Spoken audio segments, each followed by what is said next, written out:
Pumasok si Jensen sa bilangguan at nakita natin ang mga tattoo sa kanyang katawan. Pagpasok niya sa selda, ginulo siya ng isa sa mga kasama niya sa selda at kinindatan pa siya ng isa pang tao.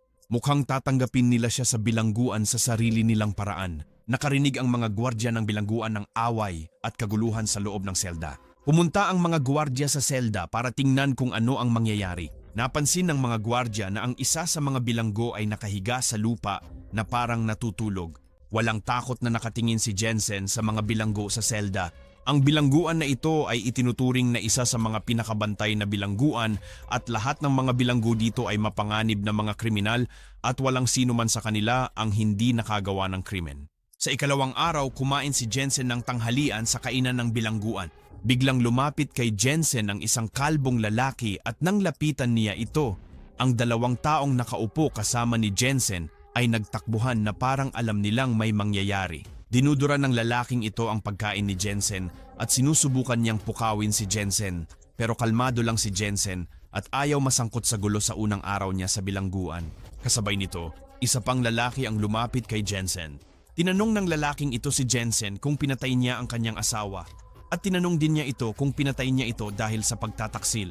Nagalit si Jensen dahil sa mga salitang ito at sa kanya naalala ang sanhi ng pagkamatay ng kanyang asawa na pinatay ng mga hindi kilalang armadong lalaki at pagkatapos ay biglang lumapit sa kanya ang pulis at inaresto siya dahil dala niya ang kutsilyong ginamit sa pagpatay sa kanyang asawa.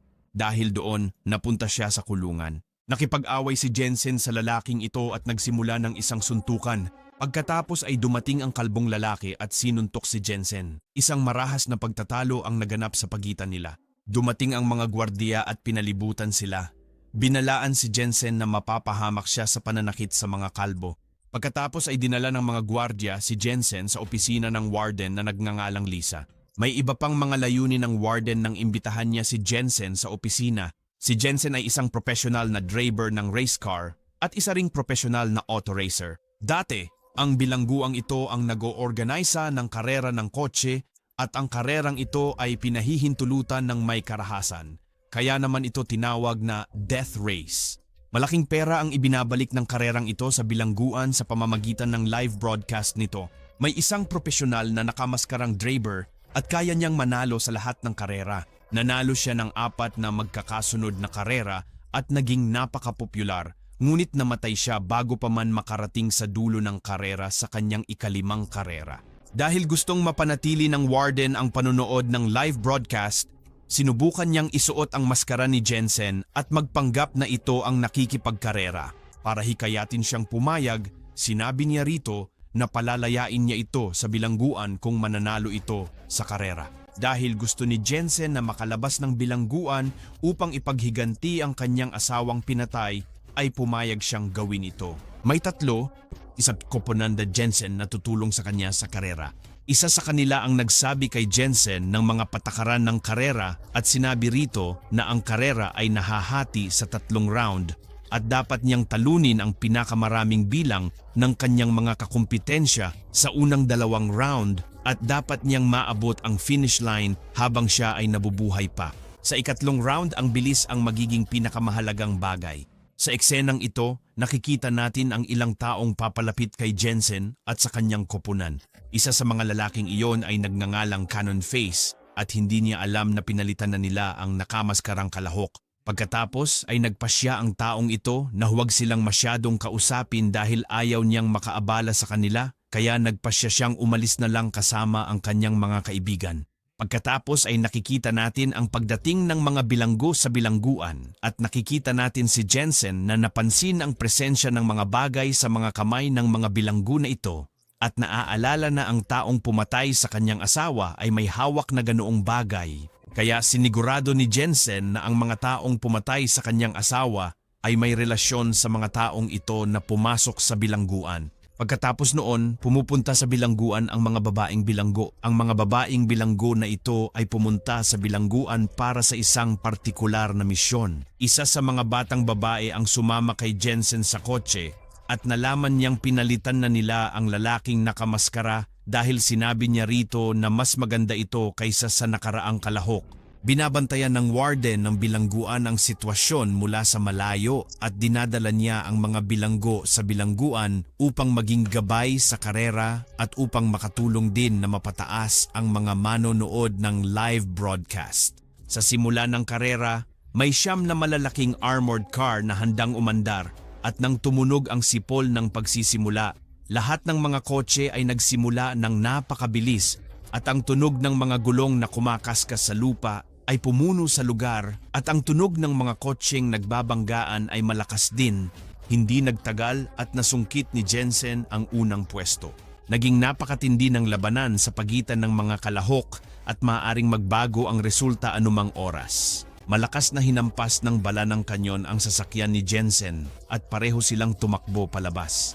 Samantala, binago ng warden ng bilangguan ang lahat ng mga patakaran ng karera. Pinaandar niya ang plano ng espada at kalasag at ang espada ay kumakatawan sa isang simbolo sa takip ng butas ng gatilyo ng kotse at ang simbolo ng kalasag ang siyang nagpoprotekta sa kotse. At kapag pinindot ng mga driver ang buton ng espada, isang malakas na sandata ang lalabas at sapawan ang ibang mga sasakyan ng walang katiyakan. At may isang butones na may marka ng bungo at sa sandaling pinindot ito ng kotse, lalabas ang isang harang. Sa sandaling mabangga ito ng kotse, sasabog ito. Dahil dito, mas naging kompetitibo ang karera. May barilan na nagaganap sa karera at may butones na may panangga na kapag pinindot ng mga kotse ay lalabas ang langis mula sa lupa na nagpapahirap sa pagmamaneho ng kotse. Dito natin makikita ang isa sa mga kotseng binabaril at inalis sa karera. Pangalawang knockout sa karera. Napakalakas ng laban at tumaas ang bilang ng mga manonood ng live broadcast. Dahil sa husay sa pagmamaneho, nailigtas ni Jensen ang sarili sa pamamagitan ng pag-alis ng isang maliit na panangga mula sa kanyang sasakyan upang protektahan ito at siya ay nabaril. Pinaupo ni Jensen ang babae sa binti nito para makalabit nito ang gatilyo sa gilid ng upuan. Sa katunayan, nagawa ni Jensen na magpatulo ng alak sa driver sa likuran niya. Binuksan ng batang babae ang lighter at inihagis ito sa driver sa likuran nila kaya nasunog ang kotseng ito. Samantala, isang sakay ang lumapit kay Jensen at sumenyas. Nabigla si Jensen dahil ginagawa rin ng taong ito ang parehong kilos gaya ng ginawa ng taong pumatay sa kanyang asawa. Tiniyak ni Jensen na ang taong pumatay sa kanyang asawa ay nagtatrabaho sa bilangguan at ang lahat ay inayos ng warden. Bago matapos ang karera, 6 na kalahok lamang ang nakaligtas. Napagpasyahan ni Jensen na kailangang magbago ang lahat bago magsimula ang susunod na karera. Ngunit ang hindi niya inaasahan ay ang pagpilit sa kanya ng warden ng bilangguan na tapusin ang karera at wala na siyang ibang pagpipilian. Tinanong ni Jensen ang kasama niyang babae kung bakit nagkamali ang sandatang ginamit niya at tinanong din niya ito kung sino ang pumatay sa lalaking nakamaskara na lumahok sa karera bago si Jensen. Lumabas na kay Jensen na pumirma na pala ng kasunduan ang babaeng ito simula pa noong una. Kung sisirain niya ang sandata ni Jensen, palalayain siya at sasabihin niya rito na siya ang sumira sa sandata nito kahapon sa karera at ang layunin niya ay hindi manalo si Jensen sa karera nang sa gayon ay hindi siya palayain at manatili siya sa bilangguan upang patuloy na makilahok sa karera. Nagpasya si Jensen na patayin ang kalahok na nagtangkang pumatay sa kanya kahapon. Pinaharurot ni Jensen ang preno at pinatakbo ang kanyang sasakyan ng buong bilis. Bumangga sa sasakyan ng kalahok gamit ang kanyang buong lakas. Matagal silang nagpalitan ng putok, ngunit ang sandata ni Jensen ay napakalakas kaya't bumangga ang kalahok sa isang harang na semento at tumaob ang kanyang sasakyan. Binuksan ng kalahok ang pinto ng kanyang sasakyan at lumabas. Isinuot ni Jensen ang maskara at lumabas ng kotse kahit na binalaan na siya ng kasama niyang babaeng huwag lumabas. Pinatay ni Jensen ang taong ito. Nakatingin siya sa mga live broadcast camera nang may matinding pagsuway kaya nakumbinsi niya ang warden ng bilangguan na walang makakapantay sa kanya.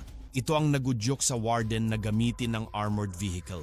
Ito ang unang bagay na pinaghirapan ng kalahok na nagngangalang Cannon Face. Tinamaan ng kanyon ang mukha ni partner at itinulak siya palabas ng kotse dahil alam niya ang panganib ng presensya ng armored vehicle sa racing arena. Napakalakas ng kanyon ng armored vehicle na nakakapagpaputok ng 2,000 bala kada segundo at ang isang tama nito ay nakakasira ng kahit anong sasakyan sa loob lamang ng ilang segundo. Ang karera ay naging isang makapangyarihang digmaan na walang sino man ang makakaligtas. 2 kotse na lang ang natitira sa karera na kaya naman naming tiisin at ang 2 kotseng ito ay ang kotse ni Jensen at ang Cannonball car. Nagawa nilang magmaneho ng mabilis. Nagawa nilang harangan ng kalsada sa harap ng armored car. Napindot nila ang buton sa bungo at lumitaw ang tulis na harang kaya bumangga rito ang armored vehicle at nagkalat ang mga bahagi ng armored vehicle kung saan-saan. Ang bagay na ito ay pumukaw sa galit ng warden. Malakas na naghiyawan ang mga bilanggo dahil ito ang unang pagkakataon na hinamon ng isang bilanggo ang warden. Naging magkaibigan sina Jensen at Cannon Face. Nagpasya ang warden na dapat mamatay si Jensen bukas, ngunit ibang opinyon ang ipinunto ng gwardya. Kaya sinubukan niyang kumbinsihin ito na ang pagpatay kay Jensen ay makakabawas sa panonood ng live broadcast ng karera. Pero sinabihan niya ang gwardya na huwag mag-alala at siya ang may kontrol sa lahat. Palihim na nagpadala ang warden ng isang gwardya upang maglagay ng bomba sa ilalim ng kotse ni Jensen. Dito natin makikita ang 2 kalahok, sina Jensen at Cannon Face. Iisa lamang ang tao sa kanila na makakaligtas sa karera ng kamatayan. Umabot sa 160 kilometro kada oras ang bilis ng 2 sasakyan.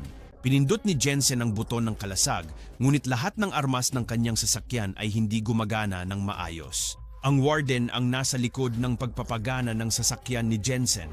Patuloy na binabaril ng kabilang kotse ang kotse ni Jensen na nagsimulang masira.